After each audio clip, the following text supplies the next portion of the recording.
అండి శంకరాచార్యులు వారు నిజంగా ఒక దరిద్ర బ్రాహ్మణి గురించి చేసినటువంటి స్తోత్రం అయి ఉంటే శంకరులు ఆత్మతత్వమునందు ప్రతిష్ఠితమైనటువంటి వ్యక్తి, అటువంటి మహానుభావుడు జ్ఞానం గురించి మాట్లాడితే చాలు. కానీ లోకమనేటటువంటిది గృహస్థాశ్రమంలో చాలా మంది ఉంటారు, వాళ్ళకి కొంత సుఖము సంసారమునందు భద్రత కూడా అవసరం.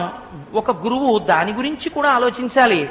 కాబట్టి ఇప్పుడు శంకరులు ఈ జాతికి పెట్టిన గొప్ప భిక్ష ఏమిటో తెలుసా అండి?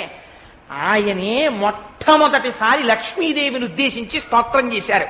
ఈ స్తోత్రంలో ఎక్కడా కూడా నేను చేస్తున్నాను దరిద్ర బ్రాహ్మణికి ఐశ్వర్యమి అన్న మాటలు శంకరాచార్యులు వారు వాడలేదు. ఎక్కడ శ్లోకాలన్నీ ఎలా పెడతాయంటే దద్యా దయానుపవనో ద్రవిణాంబుధార అస్మిన్ నకించన విహంగ శిశవ్విషణ్ణే దుష్కర్మ ఘర్మమపనీయ చిరాయ దూరం నారాయణ ప్రణయిణీ నయనాంబువాహ. అందుకేలా ఉంది, వాళ్ళ గాలొచ్చి మేఘాలను కొట్టి చూపించింది కనకధార అంటే ఏమిటో చూద్దువు కానివని. నేను నేను నేను అంటారు. ఇప్పుడు ఈ స్తోత్రం మీరు ఎవరు చదవండి, అది తిన్నగా వెళ్ళి అమ్మవారి పాదాల దగ్గర పడిపోయే పువ్వు. ఇప్పుడు ఆవిడికి శంకర భగవత్పాదులు ఒక గొప్ప కటాక్షాన్ని కల్పించారు. ఆయన ఇలా చెయ్యి చాపి అలాగే నిలబడితే ఆవిడ ఒక ఎండు ఉసిరికాయ తెచ్చి వేసింది చేతిలో. ఇప్పుడు లక్ష్మి ఇప్పటి వరకు ఆవిడ దరిద్రురాలు, ఇప్పుడు ఆవిడికి అమ్మవారు బంగారు ఉసిరికలు వర్షించింది. ఎలా వర్షించింది? శంకరాచార్యులు వారు తిన్నగా ఆశీర్వచనం చేసేయచ్చు కదా, ఆయనంతటి మహానుభావుడు కదా.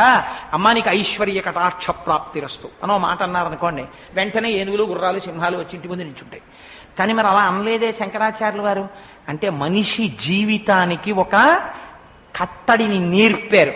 ఓరి పిచ్చాడా, నువ్వు కష్టంలో ఉంటే బయట తిరగడం కాదు, అమ్మవారిని స్తోత్రం చేయడం నేర్చుకో. ఏమండి మరి ఇలా పెట్టింది పుణ్యం కదా, ఆ పుణ్యం లేకే కదా దరిద్రము కష్టాలు వస్తున్నాయి. కనకధారా స్తోత్రం చేస్తే మాకెలా వస్తుందండి, మాకు పుణ్యం ఎలా పడుతుంది ఖాతాలో అని మీరు అడగచ్చు. కనకధారా స్తోత్రంలో మీకు తెలియకుండానే కాయిక వాచిక మానసిక సంసేవనం ఉంది. కాయిక ఈ శరీరంతో సేవ ఉంది. ఎలా? మీకు తెలియకుండానే మీరు స్తోత్రం చేస్తున్నారు. మీరు స్తోత్రం చేసేటప్పుడు మీ నోరు వాడబడుతోందా లేదా, మీ ఊపిరి వాక్కుగా మారుతోందా లేదా? కాబట్టి కాయిక, నమస్కారం కూడా ఇలా చేశారు నోటికి వచ్చేసి కాయిక. వాచిక వాక్కుగా పలుకుతున్నారు. మానసిక మీరది చేసేటప్పుడు వెనక లక్ష్మీనారాయణుల యొక్క మూర్తి ఉంది, ముందు చేసినటువంటి శంకర భగవత్పాదాచార్యుల వారి యొక్క మూర్తి ఉంది. మీరు ఒక్కసారి ఇలా చూసుకుని పొంగిపోయారు. మహానుభావా మా కోసం అందించావయ్యా అనుకున్నారు. అందులో ఉన్న భావాన్ని ఒడిసి పట్టుకున్నారు. మనస్సులో ఆ లక్ష్మీనారాయణ దర్శనం చేసుకుంటున్నారు ఆ పాదాలని. ఇప్పుడు మానసిక, మూడు పుణ్యములు ఏకకాలమునందు కలిగిపోయి మీరు ఆ స్తోత్రం చేశారు. ఈ స్తోత్రంలో శంకరులు ఎక్కడైనా నేను చేశాను దరిద్ర బ్రాహ్మణి గురించి చేశాను అని అన్నారు అనుకోండి, అప్పుడు ఆ స్తోత్రం ఎందుకు పనికొస్తుంది? ఆవిడికే పనికొస్తుంది. కానీ శంకరులు ఈ జాతికి చేసిన ఉపకారం ఏమిటో తెలుసా అండి? 5 సంవత్సరాలు కూడా నిండని బాలుడిగా మహానుభావుడి జాతికి చేసి అటువంటి శంకరుల్ని నింద చేసిన వాడికి పుట్టగతులుంటాయండి. వాడికి ఆయన చేసిన ఉపకారం అటువంటిది. ఆయన ఈ నా అన్న పేరుతో చేసుకో ఈ ప్రార్థన, చాలు నువ్వు గట్టెక్కిపోతావు అని మన కోసం చేశారు కనకధార. కేవల దరిద్ర బ్రాహ్మణి గురించి చేస్తే వేరు దాని స్థాయి. ఎప్పటికీ ఎవరైనా కనకధార చేసుకోవచ్చు. కాబట్టి మీరు చేసుకునేటట్టు, తరతరాలు చేసుకునేటట్టు, ఎవరైనా చేసుకునేటట్టు సిద్ధాన్నాన్ని అందించేశాడు మహానుభావుడు. ఆ ప్రారంభం కూడా చూడండి ఎంత గొప్పగా చేస్తారో ఆయన. వందే వందారు మందారం ఇందిరానంద కందళం అమందానంద సందోహ సింధురం బంధురాననం అని మొదలు పెడతారు. అందులో మీరు చూడండి గమ్మత్తు. వందే ప్రారంభం, మొట్టమొదటిసారి జగద్గురువులై కారణజన్ములై లోకాన్ని ఉద్ధరించడం కోసమని బాలశంకరుడై 5 సంవత్సరములు నిండని బిడ్డడై ఉపనయనం చేసుకుని గురువుగారి దగ్గరికి వెళ్ళినటువంటి చిన్ని పిల్లవాడు ఆ యజ్ఞోపవీతం మెరిసిపోతుండగా ఒక బ్రాహ్మణి ఇంటి ముందుకొచ్చి చెయ్యి చాపి భవతి భిక్షాం దేహి అన్నవాడు లోకోద్ధరణాన్ని ప్రారంభించాడు. లోకానికంతటికి తరతరాలు నిలబడిపోయే స్తోత్రాన్ని అందిస్తున్నాడు. ఇది ఎటువంటి విఘ్నములు లేకుండా అందరి ఎడల ప్రకాశించుగాక. నేను కూడా ఇలా వచ్చినందుకు నా జన్మ సాఫల్యమై నేను కూడా అనుకున్నది సాధించడానికి ఆ గణపతి అనుగ్రహము కలుగుగాక. ఎంత శిష్టాచారం పాటించి చూపించారో చూడండి. అంతటి జగద్గురువులైన వారు సాక్షాత్ శంకరులు, ఆయన కుమారుడు గణపతి అయినా వారు స్తోత్రమే. వందే మొట్టమొదటి నమస్కారం, శరణాగతి. ఈ ఐదు కలిపి ఇలా పెడితే వందనం అంటే 11. 5 జ్ఞానేంద్రియాల్ని 5 కర్మేంద్రియాల్ని అధిష్టానమైన బుద్ధిని 11ంటిని నీ పాదాల దగ్గర విడిచిపెట్టేశాను అని చెప్పడానికి వందనం. ఎన్ని తప్పులున్నాయో నా వల్ల, కాబట్టి శరణాగతి చేసేస్తున్నాను. వందే వందారు మందారం. ఇలా నమస్కరించినటువంటి వారి పట్ల కల్పవృక్షము వంటి వాడివి. ఇలా నమస్కరిస్తే చాలు, వాళ్ళ కోరికలు తీర్చేస్తావు. వందే వందారు మందారం ఇందిరానంద కందలం. ఇందిరానంద కందలం అమందానంద సందోహ బంధురం సింధురాననం. ఎంత చిత్రమైన మాట చూడండి. ఆయన ఎవరిని పూజిస్తున్నారట, ఎవరికి నమస్కారం చేస్తున్నారట? సింధురాననం. సింధూరాన్ని పూసుకున్నటువంటి వాణ్ణి పూజిస్తున్నారట. మనకి సృష్టిలో ఇద్దరికే సింధూరంతో పూజ, ఇంకెవ్వరికి చెయ్యం. ఎవరో ఆ ఇద్దరు అంటే, ఒకరు గణపతి, 2 హనుమ. వీళ్ళిద్దరికీ సింధూరంతో పూజ జరిగి తీరాలి. అందుకే ప్రాతస్మరామి గణనాథ మనాథ బంధుం సింధూరపూర పరిశోభిత గండ యుగ్మం బుద్దండ విఘ్న పరిఖండ నచండ దండ మా ఖండలాది సురనాయక బృందవంద్యం అంటారు. కాబట్టి సింధూరాననం అటువంటి మహానుభావుడు ఉన్నాడే. ఎవరు? ఆనందమే తన స్వరూపంగా నిలబడిపోయినటువంటి వాడు. ఇప్పుడు ఆయన మాట్లాడుతున్నది శివకుమారుడైనటువంటి గణపతి గురించి మాట్లాడటం లేదు. ఓం గణానాం త్వా గణపతికుం హవామహే కవిం కవీనాం ఉపవస్త్రవస్తమం జ్యేష్ఠరాజం బ్రహ్మణాం బ్రహ్మణస్వత ఆన శృణ్వన్నూతిభిః సీదసాదనం అన్న పరబ్రహ్మస్వరూపుడైనటువంటి గణపతిగా గణాపత్యంలో చెప్పబడిన వాడున్నాడే, ఆ గణపతిని ఉపాసన చేస్తున్నారు, పరబ్రహ్మస్వరూపుడిని. స్వామి ఇందిరానంద కందలం. ఇందిరా అన్న మాటకి అమరకోశంలో పరమైశ్వర్య స్వరూపిణి. శంకరులు సౌందర్యలహరిలో కూడా ఇటువంటి ప్రయోగం చేశారు. భ్రమయసి పరబ్రహ్మ మహిషి అన్నారు. ఆవిడ పరబ్రహ్మము యొక్క శక్తి స్వరూపిణి. కాబట్టి అమ్మా, నువ్వు ఇందిరా అన్న పేరుతో పరమైశ్వర్య స్వరూపురాలవయ్యున్నావు. ఆనంద స్వరూపుడైనటువంటి వాడు పురుషాకృతిలో ఉన్నాడు. ఆ ఆనంద స్వరూపుడైనటువంటి వాడి యొక్క శక్తి స్వరూపిణి అయినటువంటి ఆ ఇందిరానంద కందలం, ఆవిడ ఆనందములకు కారణమైన ఆనందము తన రూపముగా ఉన్న సింధూరానములైనటువంటి గణపతికి నేను సర్వమంగళముల కొరకు వందనము చేసినంత మాత్రము చేత ఎవడు వందనము చేసిన వాడికి మందారమై కల్పవృక్షమై నిలబడుతున్నాడో వాడికి నేను నమస్కరిస్తున్నాను. అంటే నాకు రాబోయే అనుగ్రహానికి ప్రతిబంధకం కలగకూడదు. ఎంత అద్భుతమైనటువంటి రూపకల్పనతో ప్రారంభం చేశారండి ఆయన. చేసి ఇంకక్కడి నుంచి కనకధార ప్రారంభం చేస్తారు. ప్రారంభం చేసి నిజంగా తల్లి ఎంత పొంగిపోయిందో ఆ రోజున. అంత చిన్ని శంకరుడికి, ఆ బాలశంకరుడికి ఆ ఉపమానాలు ఎక్కడ పడ్డాయో, ఎక్కడ చూశారో మహానుభావుడు. చీకటి చెట్టుతో పోల్చి ప్రారంభం చేస్తారు. ప్రారంభం చేసి ఇంకక్కడి నుంచి అంగం హరేహ పులకభూషణమాశ్రయంతి భృంగాంగనేవ ముకుళాభరణంతమాలం అని స్తోత్రం చేస్తారు. ఆ స్తోత్రం చెయ్యగానే లక్ష్మీదేవి యొక్క ప్రసన్నత ఎంత కలిగిందో తెలుసా అండి? బంగారు ఉసిరికలు వర్షించేసింది. ఏం బంగారు ఉసిరికలే వర్షించడం ఎందుకు? బంగారు కణికలు వర్షించకూడదేమిటి? ఒక మహాపురుషుడి చేతిలో పడ్డ ఉసిరికై నీకెంత ఫలితాన్ని ఇచ్చిందో తెలుసా? సాక్షాత్తు లక్ష్మీనైన నేను బంగారు ఉసిరికలే వర్షించినా ఇంకా నీ పుణ్యం అలా ఉంది ఖాతాలో. ఒక్కొక్క వ్యక్తి చేతిలో పడినది ఎంత రక్షిస్తుందో, ఈ శరీరంతో పుణ్యకర్మాచరణం అన్నది ఎంతగా చేసి తీరాలో శంకరాచార్యుల వారు చిన్నతనంలో నిరూపించినటువంటి అద్భుతమైనటువంటి స్తోత్రం. అందుకే నాకైతే వ్యక్తిగతంగా ఒక విషయం అనిపిస్తుంది. 2 స్తోత్రాల్ని మీరు హద్దుగా పెడితే, ఇటువైపు ఒక స్తోత్రం ఒడ్డుగా ప్రవహిస్తే, ఇటువైపు ఒక స్తోత్రం ఒడ్డుగా ప్రవహిస్తే, మధ్యలో శంకరాచార్య స్వామి వారి యొక్క జీవితం అనబడేటటువంటి ఒక జీవనది ప్రవహిస్తే, దానికి యువతల ఒడ్డు కనకధార, అవతల ఒడ్డు దక్షిణామూర్తి. అవసరం లేనటువంటి అభయస్థితిని, మోక్షస్థితిని కటాక్షించగలిగి ఇక్కడే ఇప్పుడే మీకు సత్యాన్ని విప్పి చెప్పేస్తుంది. కనకధార ఇక్కడ ఉన్నటువంటి వాడికి భద్రతని కల్పిస్తుంది. ఈ భద్రత ఒక జగద్గురువులు మాట్లాడవలసిన అవసరం ఉండొచ్చు, ఉండకపోవచ్చు, కానీ వారి దయ అంతం లేదు. అందుకే కనకధారతో ప్రారంభించి దక్షిణామూర్తి స్తోత్రం ఒక ఒడ్డై ఉంటుంది. అందుకే సమస్త ఉపనిషత్తుల యొక్క సారాంశము, అద్వైత సిద్ధాంతము యొక్క ప్రాణము దక్షిణామూర్తి స్తోత్రంలోకి తీసుకెళ్లి పెట్టారు. మీరు చూడండి, ఇంత గొప్ప స్తోత్రం గురించి ప్రస్తావన చేసి మనం ఆ కనకధార చేయకపోతే అర్థం ఉండదు. కాబట్టి ఒక్కసారి మనం దక్షిణామూర్తి ఇవాళ కనకధారా స్తోత్రాన్ని అని తదనంతరం దక్షిణామూర్తి స్తోత్రం యొక్క గొప్పతనం ఏమిటో అది చదివితే ఎన్ని రకాల్లో అనుగ్రహించేట్టుగా శంకరాచార్యులు వారు దాన్ని మనకు అందించారో మీకు వివరించే ప్రయత్నం చేస్తాను. కానీ మొట్టమొదటి రోజు శంకరులు చేసిన మొట్టమొదటి స్తోత్రం అది చేయకపోతే మనం దోషం చేసిన వాళ్ళం అవుతాం. శంకరాచార్యుల వారి జయంతి ఇంకొక 4 రోజుల్లో వస్తుండగా వైశాఖ మాసంలో శంకరుల పాదాల దగ్గర కూర్చుని కనకధార చేసుకోకపోతే మనం కూడా దరిద్ర బ్రాహ్మణిలా అయిపోతాం. అందుకని చక్కగా మనం ఆ కనకధార చేసి మిగిలినటువంటి కార్యక్రమాన్ని చేద్దాం. వందే వందారు మందారం ఇందిరానంద కందలం అమందానంద సందోహ బంధురం సింధురాననం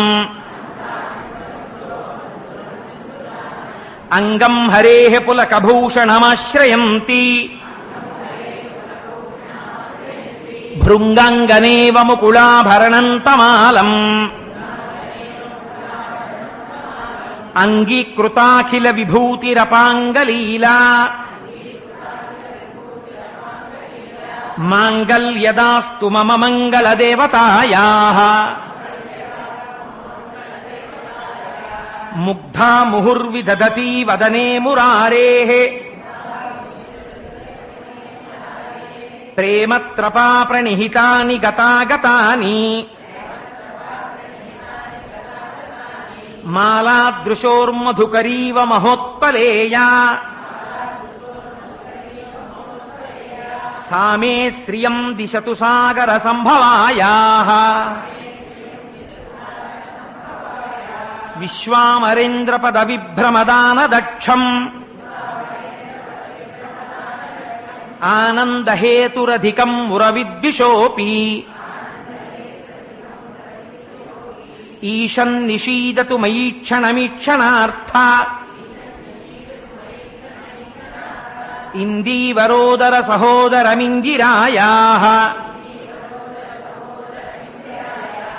ఆమీలితాక్షమధిగమ్య ముదా ముకుందం ఆనందకందమనిమేషమనంగతంత్రం ఆకేకరస్థిత కనీనికపక్ష్మనేత్రం భూత్యై భవేన్మమ భుజంగశయాంగనాయాః బాహ్వంతరే మధుజితశ్రితకౌస్తుభేయా హారావళీవ హరినీలమయీ విభాతి కామప్రదా భగవతోపి కటాక్షమాలా కళ్యాణమావహతు మే కమలాలయాయాః కాలంబుదాలిలలితో రసికైటభారేః ధారాధరే స్ఫురతి యా తటిదంగనేవ మాతుః సమస్త జగతాం మహనీయమూర్తిః భద్రాణి మే దిశతు భార్గవ కన్యకాయాః ప్రాప్తం పదం ప్రథమతః ఖలు యత్ర భావాత్ మాంగళ్యభాజి మధుమాధిని మన్మథేన మయ్యాపతేత్తతిహమందరమీక్షణార్థం మందాల సంచమకరాలయ కన్యకాయాః దద్యాదయానుపవనో ద్రవిణాంబుధారా అస్మిన్న కించన విహంగసి సంవిషణ్ణే దుష్కర్మ ఘర్మమపనీయ చిరాయ దూరం నారాయణ ప్రణయినీ నయనాంబువాహ ఇష్టా విశిష్టమతయోపి మయా దయార్ధ దృష్ట్యా స్త్రివిష్టపదం సులభం లభంతే. చిన్ని చిన్ని దోషాలు అందులో ఉంటే దిద్దుకోండమ్మా. దృష్టి ప్రహృష్ట కమలోదరదీప్తిరిష్టాం పుష్టిం కృషిష్టమమ పుష్కరవిష్టరాయాః. ఏమి కవన శక్తో మహానుభావుడిది. చిన్న పిల్లవాడిగా ఆయన స్తోత్రం చేస్తుంటే ఎలాంటి పదాలు పడిపోయాయో చూడండి. గీర్దేవతేతి గరుడధ్వజ సుందరీతి శాకంభరీతి శశిశేఖర వల్లభేతి సృష్టి స్థితి ప్రళయకేలుషు సంస్థితాయై తస్మై నమస్త్రిభువనైక గురోస్తరుణ్యై శ్రుత్యై నమోస్తు శుభకర్మ ఫలప్రసూత్యై రత్యై నమోస్తు రమణీయ గుణార్ణవాయై శక్త్యై నమోస్తు శతపత్ర నికేతనాయై పుష్టై నమోస్తు పురుషోత్తమ వల్లభాయై నమోస్తు నాళీక నిభాననాయై నమోస్తు దుగ్ధోదధి జన్మభూమ్యై నమోస్తు సోమామృత సోదరాయై నమోస్తు నారాయణ వల్లభాయై సంపత్కరాణి సకలేంద్రియనందనాని సామ్రాజ్యదాన నిరతాని సరోరుహాక్షి త్వద్వందనాని దురితాహరణోద్యతాని మామేవ మాతరనిశం కలయస్తు మాన్యే యత్కటాక్ష సముపాసనా విధి సేవకస్య సకలార్థ సంపదః సంతనోతి వచనాంగమానసై త్వాం మురారి హృదయేశ్వరీం భజే. సరసిజనయనే సరోజహస్తే ధవళతమాం శుకగంధమాల్యశోభే భగవతి హరివల్లభే మనోజ్ఞే త్రిభువన భూతికరి ప్రసీదమహ్యం దిగ్ధస్తిభిః కనక కుంభముఖావసృష్ట స్వర్వాహినీ విమలచారు జలప్లుతాంగీం ప్రాతర్నమామి జగతాం జననీమశేష లోకాధినాథ గృహిణీం అమృతాబ్ధిపుత్రీం కమలే కమలాక్షవల్లభే త్వం కరుణాపూరతరంగితైరపాంగైః అవలోకయ మాం అకించనానాం ప్రథమం పాత్రమకృత్రిమం దయాయాః స్తువంతి యే స్తుతిభిరమూభిరన్వహం త్రైమయీం త్రిభువనమాతరం రమాం గుణాధికా గురుతర భాగ్యభాగినో భవంతి తే భువి బుధ భావితాశయాః. శంకరాచార్యకృతమైనటువంటి కనకధారా స్తోత్రం గురించి మనం కేవలం ఒక విహంగ వీక్షణం మాత్రమే చేశామంతే. నేనే ఆ శ్లోకాలకు అర్థం కానీ తాత్పర్యం కానీ ప్రార్థనా శ్లోకాన్ని విశేషమైన వివరణ కానీ నేనేం చేయలేదు, ఒక ప్రయత్నం చేశాను. కాబట్టి కనకధార ఒక స్థితిలో మనకి భద్రతని కల్పించడం కోసమని ఐశ్వర్య సమృద్ధి కొరకు చేయబడినటువంటి స్తోత్రం